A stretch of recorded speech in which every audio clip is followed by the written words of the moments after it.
All right, so hey everyone, welcome to Harmonic Heart. We're a music blog dedicated to showcasing musicians' stories and talent. I'm Chris Mallett. I am here excited for our first interview with a talented artist. This is my good friend, one of my oldest friends. Um, this is JaeRa. He's a producer from the LA area, and he just released a beat tape, Nomadic. Yep, yep. Yo, yeah. So welcome, man. Thank you for coming on, joining, and being the first interview. Harmonic Heart. Oh yeah, for sure. I mean, I'm glad that I got to be the first. Cut from the same cloth, came from the same neighborhood, that Right. stuff. Yeah, I know we were talking about that. Loving music and just like from kindergarten, hanging out, and yeah. Oh dog, man, you going way back. Yeah, for Right. Yeah, man. So I guess from what I was reading online, it sounds like this has been some time in the making. Nomadic. Oh yeah, yeah. So a lot of the beats actually on there are like about a few, maybe like a couple really years old. Mm. Because most of them came from this phase where I just got done finishing the first project that I was working on, and I just felt like um, production wise, right? Like, shed and get better at producing and just, kind of like grind that skill out a little bit. Mm-hmm. So The really first the only, project was that the um, Myth Pack project. yeah, that was the Myth Rap project. Okay, And 'cause that was um, you and your friend yeah. rapping. So that was like a joint. Um, yeah, like you rapping and producing, and then afterwards you felt like you wanted to hone in more on Yeah, producing. yeah. I really wanted to hone on in production. And really the only way that I knew how to do that was honestly to kind of just keep doing it. It was pretty ridiculous because I crib to like because I have like a little library of records. So Mm, I would just bring people over to the house and just be like, hey yo, just pick three records and mm, I'm just gonna flip something right now. okay. And most if not like all of the beats that are um, in that collection, the little 10 piece is from that exact moment where I was just like taking things from what they picked like out at random and just like flip them basically. Mm, Or some of them actually don't have samples at all. I just kind of like started with an idea and kind of just like went forward with that essentially. But it was all birthed within that same time period, basically. But eventually I felt like I wanted to release something specifically like this year and just kind of like, get something out. Because I personally have like a lot of anxiety when it comes to like showing my music to other people. mm, mm, So to kind of like get over that, as well as like remove this sense of like perfection that mm, I feel like I need to have mm, in order to, display my work.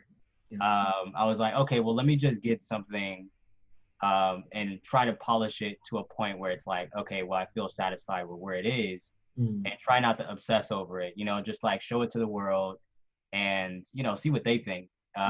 Because at the end of the day, I mean, I love my music and I love to keep it like to myself is like kind of selfish. mm.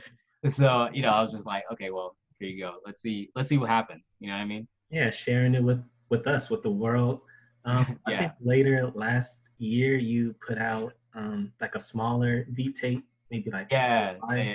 songs. How does that compare to Nomadic? Yeah, I mean the Nomadic is much more focused and structured in my opinion. Mm, I literally released that other B tape called Channel 3 just out of like pure like I just need to release something just to like release that tension, you know mm, what I mean? So I mhm, just chose some beats that I was like, these are cool.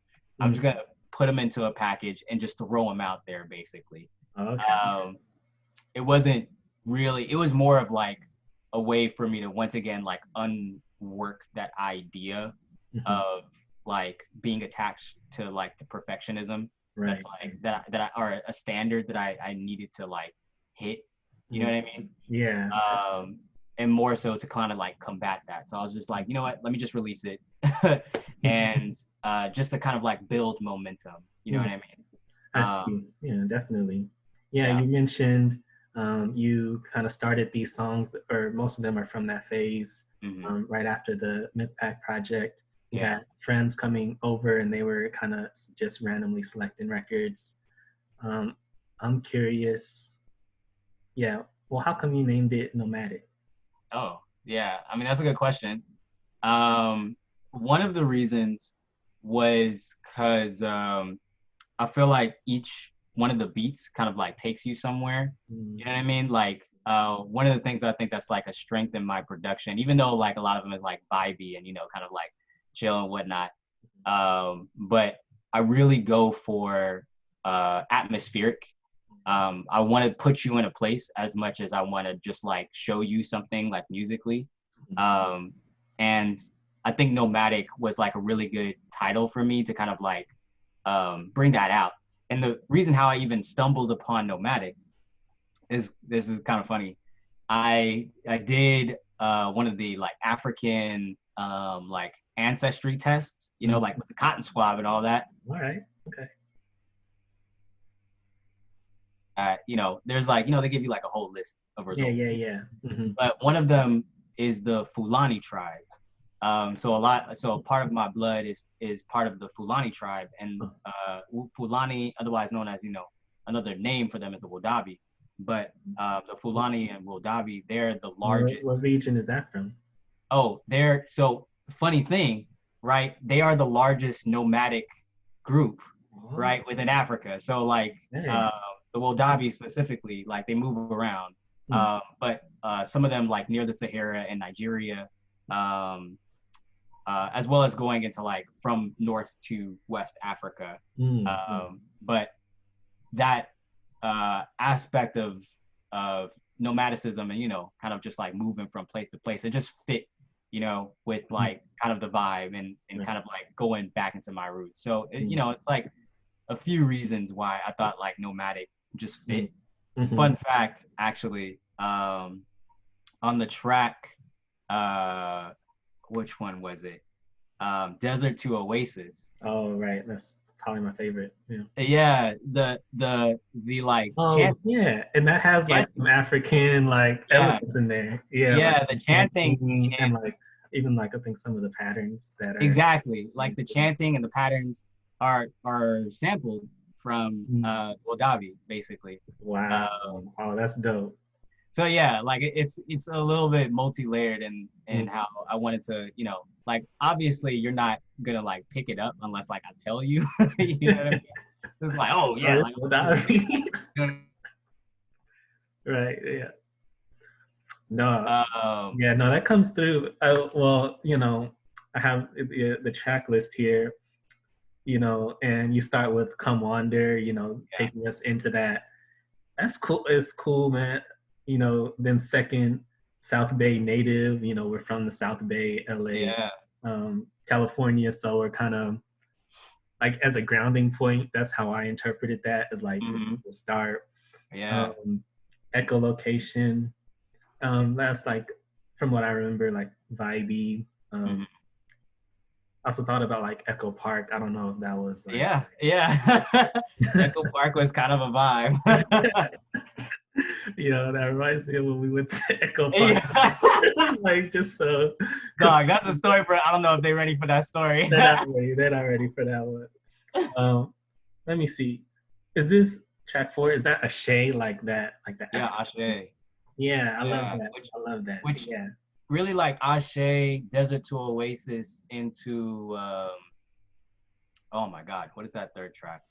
Um that's after that. But Oh yeah. those Underwater Gym. yeah, Underwater Jam. Those three were kind of like this middle section that I wanted to give you, me kind of like tapping into those roots a little bit more. Mm-hmm. With Ashe obviously being kind of like the lead into that. Mm-hmm. Um, just as like a respect and a call out, to the ancestors and whatnot. And then leading into obviously Desert to Oasis, which is me, really giving that kind of like, shout out to them. And yeah, man, like that was kind of the vibe. Yeah, because Ashe, I was like, oh, okay, we got some African. The bass Yeah. on that is hard. Yeah. And then it's interesting. Yo, another thing is interesting because it's Desert to Oasis, and then the first part of it starts off like more moody, and then like more with the chanting and stuff. Kind of that Oasis speak.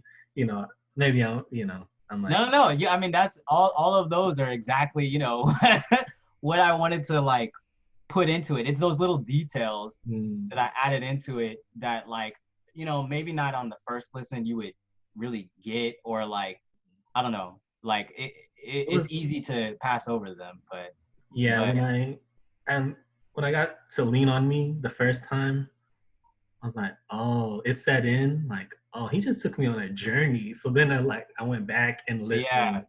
Yeah, so that was interesting. Good dog. And then it seems like Toonami and like Sweet Dreams, that's kind of like Asian influence. So Toonami, that's what I like thought about. Toonami actually, well, obviously it's like, a shout out to Toonami, right? Like it was like the anime or like the video. Oh, for sure, like the like most kind of broke up a little bit there. Oh, my bad. You hear me now? Yeah, I got you. Yeah. Okay, cool. But yeah, like most kids within our age range, like my first experience to anime, which like I love anime, but my experience, like first experience to it was through Toonami, and kind of like a shout out to that because I was just like, it was also one of the beats that I made in that time period, and I was like, man, I don't know how I'm gonna fit this in here, but I just need to put it in basically. So Toonami was like very much kind of like, I'm just gonna in and just see how it goes. And Sweet Dreams, I don't remember how that one was sounding, so I don't remember if that one. That's fair. I think it was definitely more of the like rounded like R&B sounding track, where it has like the high pitch like kind of strings, like I'd have to listen back. Yeah, for sure. Interesting. Yeah, and then definitely by the end I was like, oh, Sweet Dreams, I see. Was that a vocal on there? Yeah. Okay. Yeah, it does. Yeah, that was definitely more like a soulful. Yeah, there was a vocal flip on there.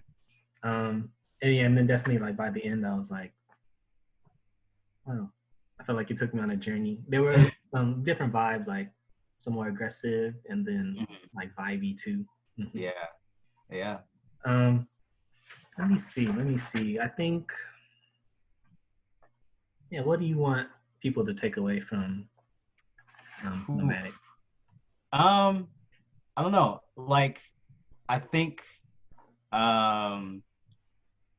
it would, I don't know, it's already special to me that people have approached me and said like, oh, I really like this track, or I really like this track.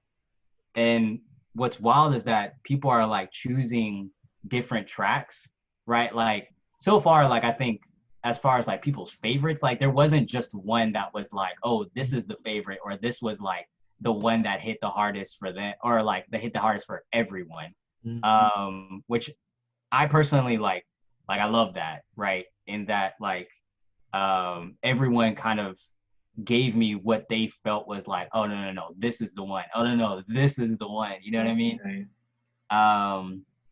And the whole goal of this was also to provide, not only just my music, but I wanted to provide something in my beat selection that was intentionally could be seen as kind of like mellow, or even sensitive, or even just like a little bit more, obviously there are some parts of like, the beat selection that are a little bit more aggressive and like heavy and whatever.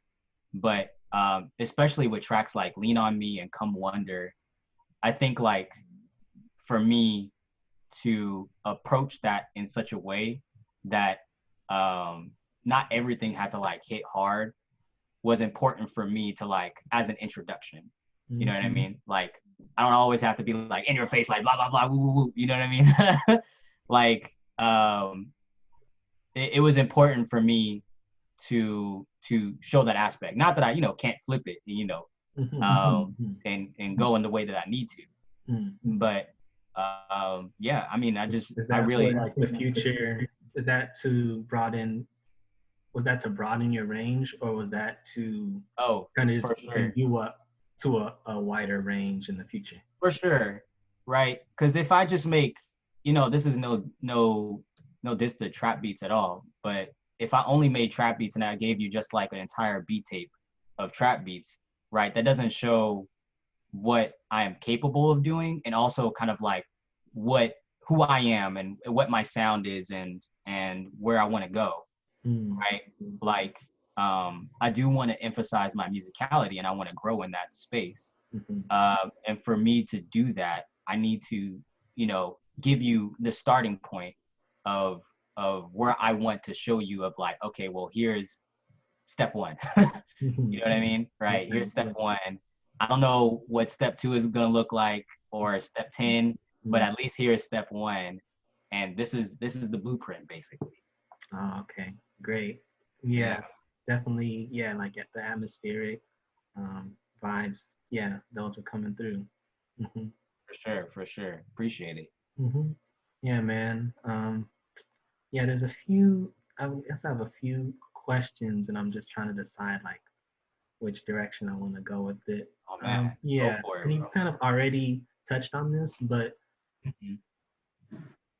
yeah, you've already touched on this, but like, I guess what would you say that Nomadic as a project means to you?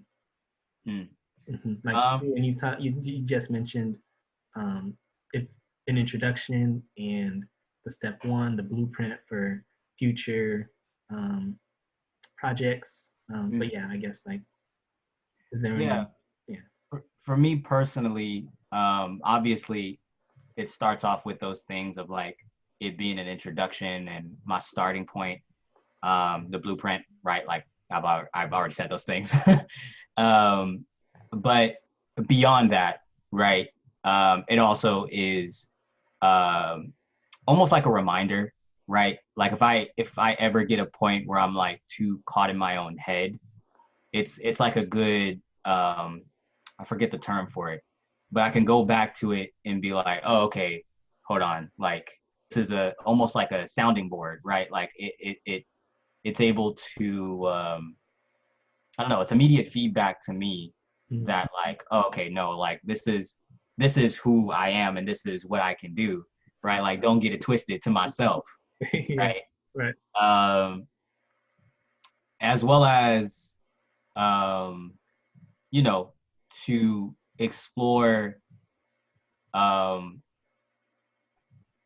Black music, for lack of a better phrase, right? Like I love Black music. Been in love with it since a child.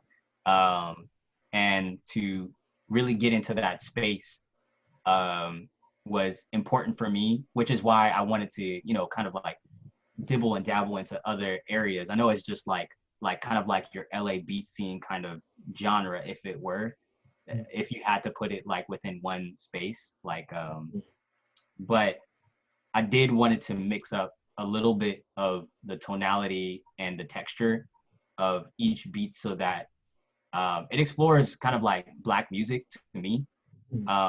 So those were kind of the things that of where Nomadic meant to me specifically, right? Wow, that's beautiful, man. I appreciate it. Love Blackness. What were some of your musical influences? Oh man. Yeah, man. And you have a ton. You're like producer, DJ. I mean, like first and foremost, anybody that knows me knows that I'm like one of the biggest JaeRa fans. Period. Yeah.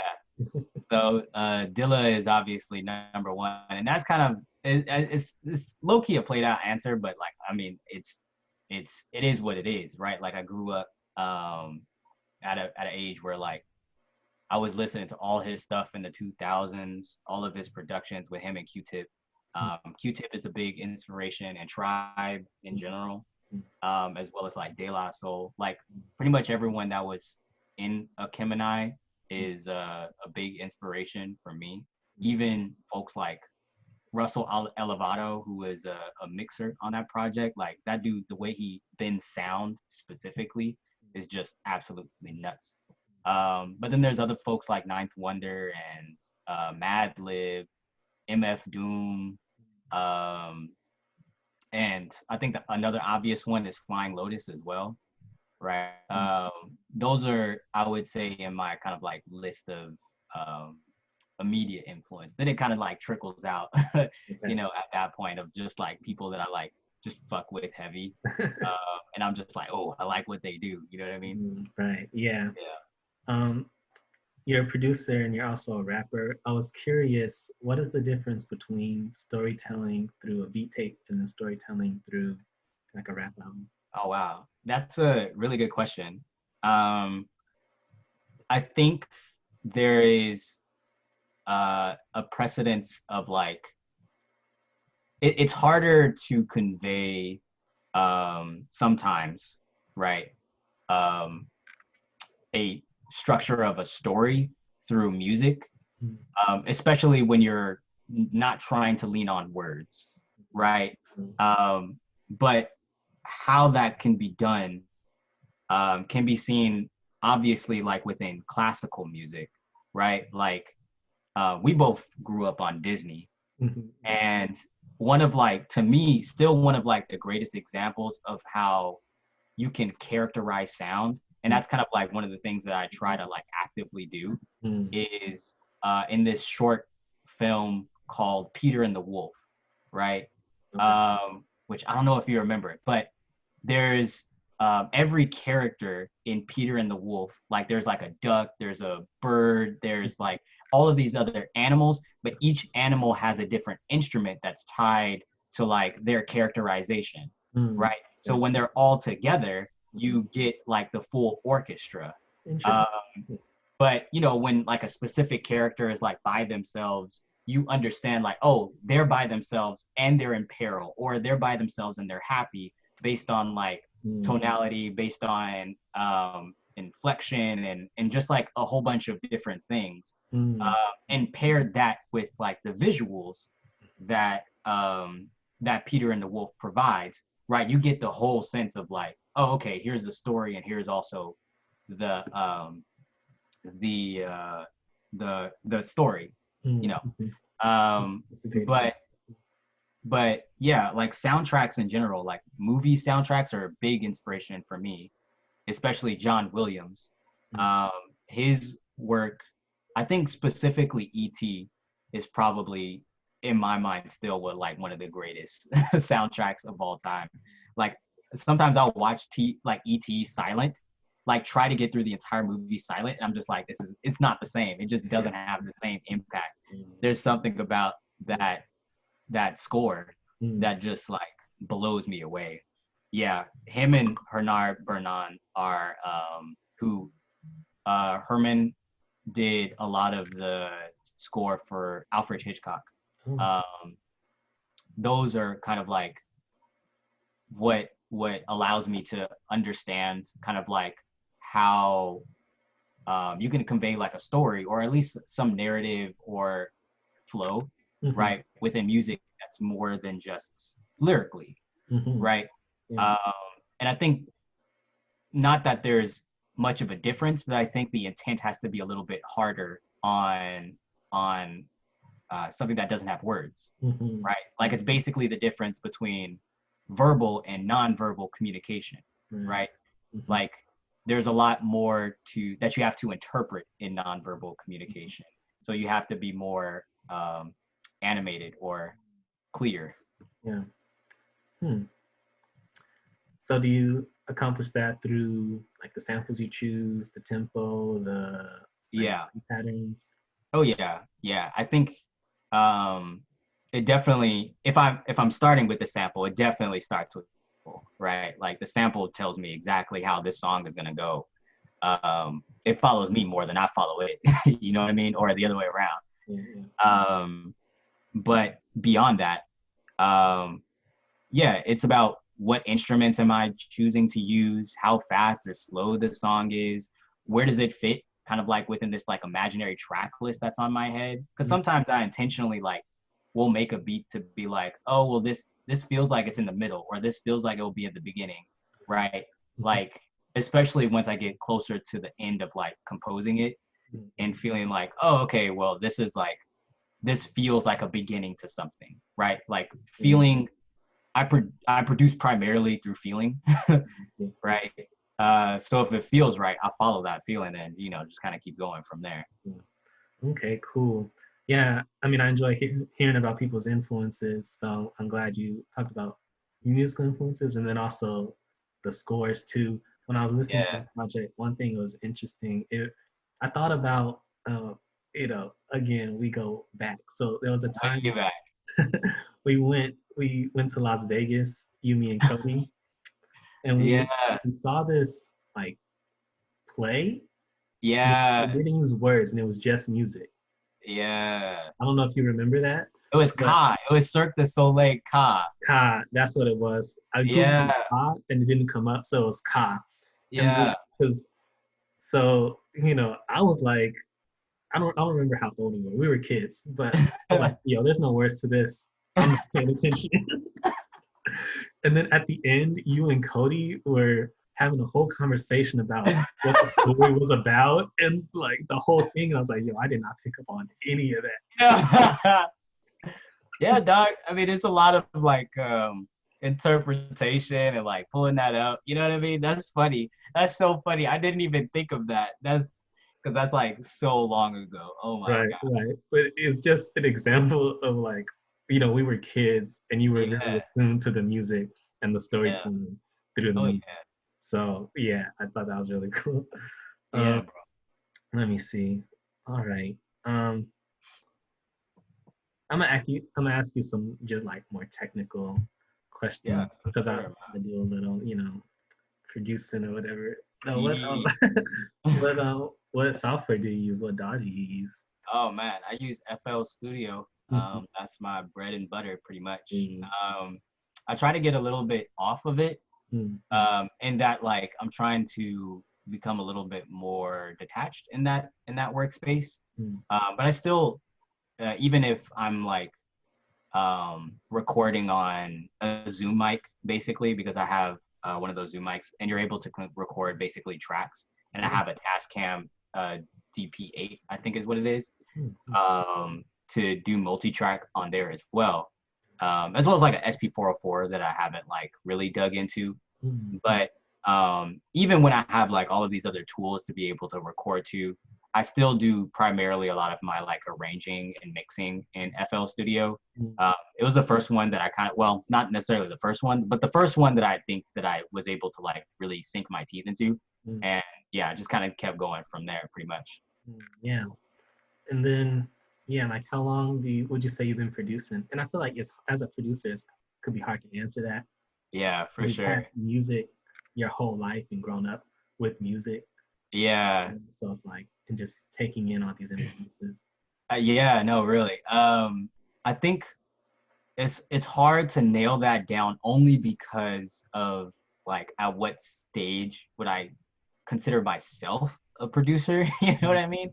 Like, because what even just kind of got me, obviously, like music has been a part of my life since I was born. I was born into it, but I didn't get my hands dirty with it really until college when I was a part of a video game club.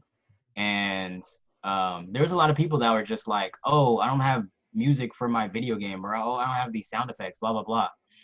And I took it upon myself to be like, that are making video games. Yeah, like student projects basically. And I took it upon myself to be like, oh, okay, well, I guess I'll do it. Right. And back then I was just like using whatever, right? It was even just like I was using virtual DJ to just take a sample and try to like flip it in such a way that it just like worked. But that like virtual DJ is not even a DAW, but I just tried recording through it. So it was like a one and done kind of deal, right? Like I had to record the entire thing, almost like tape, right?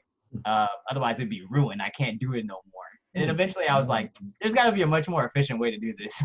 Mistakes, man. Right? So, so that was around, I would say, maybe 2012, 2013, I think, is when I would say I first kind of like got interested or intrigued by the idea. I don't think I got really serious into it really until maybe like 2015, 2016, is when I really started to be like, okay, well, let me like put some more effort into it, basically. Wow, wow. Man, you've been honing your craft. I've been trying, and I'm still growing, still learning, still trying to hone. Let me see. I'm looking through my questions. Yeah, man. Oh yeah. Any like highlights from that? Just compiling the project that come to mind? Man, I wish I had more of a story, really, of like bringing the project along, because a lot of it was more of like really those hangout sessions that I had, and like just home, like I can't even remember because it was like really so many times that homies would just come over and it would just be like, woo, woo, woo, let's do something, and then I would be like, all right, well, let's like make a beat right now. And they'd be like, what? And yeah, no, those were like fundamental. And then eventually, right, there came a phase where I just like made like maybe around like 50 or 60 beats like that in that way. And then I just contained them. I never did anything with them until much later when I came back and was like, okay, well, let me like actually do something with this. Like it's gonna just be here and be stale. I might as well kind of just like come back to it, polish it, release it, you know. And that part, I wouldn't say there's not that there's not anything interesting, but I think it was more of just like you know, just discipline, just putting my head down and doing it, right? I wasn't like out with it or anything like that. But yeah, it was fun for sure. No, I mean, I think that's an interesting element. It was really birthed out of, I mean, friendship, good vibes, connecting with other people. Oh, for sure, for sure. That's the spirit of it, the skeleton of it, if it were. Yeah. That's sweet. Yeah, man. And then yeah, I mean, putting in the work to you know, producing, putting in those details, mixing, yeah, it takes effort. For sure, for sure. Congratulations, man. So you would say this is your first official beat tape? Yeah, I would say this is probably my first like dedicated project. That like that feels like, yeah, this is really me out here. You know what I mean? This is like if I had to put who I am into a project, like I was like, yeah, this is the first one that it like really feels that way. Oh, I see. For sure. Wow, amazing. Well, people, listen to Nomadic. It's on Bandcamp and SoundCloud at JaeRa. Link in the description. Thanks for talking to me, man. I enjoyed it and just catching up too. Oh man, we talk whatever, man. It's like whatever, bro. You already know. Right, man. Yeah, I mean, what I want to do for this blog is my bigger vision. You know, we're all in quarantine right now. What I want to do is like have sit downs with people, you know, talking to them about their lives. So, you know, hopefully one of these times we'll be able to talk about like your musical family and like how it influenced you and things like that. So I really like the people and how their music taste has developed. Oh yeah, for sure, bro. And then also have like the interview part, and then also like live performance part too. So like recording, like yeah, and it's kind of up to the artist if they want it to be like stripped down, if they want to have however big they want it or whatever. But yeah, yeah, that'd be nuts. Yeah, so I'm excited. But we'll stay up. we'll stay. We'll talk a little more offline. Oh, of course. Thanks, y'all. For watching. Listen to Nomadic.